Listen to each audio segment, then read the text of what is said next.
সেদিন থেকে শুরু করেছিলাম আর একটি যুদ্ধ। আজ থেকে 2 থেকে 3 বছর আগে আমরা এই যে মঞ্চে আমাদের বীর মুক্তিযোদ্ধা আব্দুল সালাম ভাইকে এবং আমাদের এই সাধারণ সম্পাদক যার নামটি শ্রদ্ধাশীতে বলেছেন সেলিম ভাই, ওনার বন্ধু সম্ভবত আমাদের ফাজিল ইকবাল ভাই এবং সালাম ভাইয়ের নেতৃত্বে আমরা সেদিন আরেকটি যুদ্ধ করার জন্য এই সংগঠনকে আরো গতিশীল করার জন্য আমরা সারা বাংলাদেশে টেকনাফ থেকে তেতুলিয়া, রূপসা থেকে পাতুলিয়া, সারা বাংলাদেশে এই সমস্ত জয়পাড়া এবং এই সমস্ত পদবঞ্চিত নেতা কর্মীরা ওনাদের সাথে দাঁড়িয়েছিলাম। আপনারা দেখেন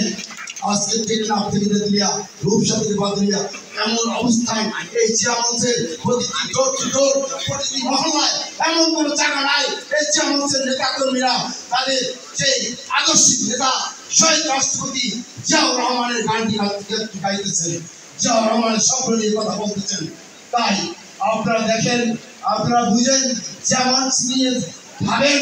চিন্তা করেন, একটু সময় দেন যেমন কি উদ্দেশ্য তৈরি হয়েছে, যেমনের কাজ কি,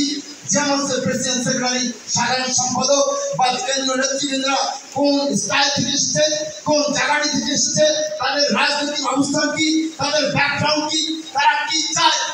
তাদের কি অবস্থান, তাদের কি অ্যাম্বিশন,